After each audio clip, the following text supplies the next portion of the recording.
अनुभव होता की नाही, मला वाटतं लिफ्टची माझी दुश्मनी आहे. कारण गेल्याच काही महिन्यापूर्वी आमच्या पक्षाचं शिबिर होतं भिवंडीला. त्याही वेळेला मी अर्धा तास लिफ्टमध्ये अडकलो होतो.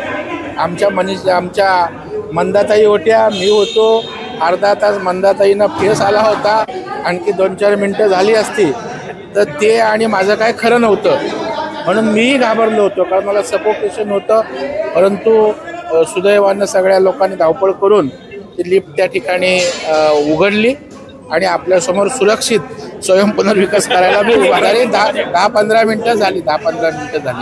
आणि मला वाटतं या व्यवस्थेकडे पण लक्ष देण्याची आवश्यकता आहे. कारण अशा प्रकारे जर कोणाला दम्याचा त्रास असतो, कोणाला सफोकेशन असतं, तर अर्धा तास लिफ्टमध्ये त्या ठिकाणी राहिलो तर त्या ठिकाणी काही व्हायची शक्यता आहे. तर मला वाटतं या संबंधी महापालिका किंवा पोलीस प्रशासनानं पण लक्ष घालण्याची आवश्यकता आहे.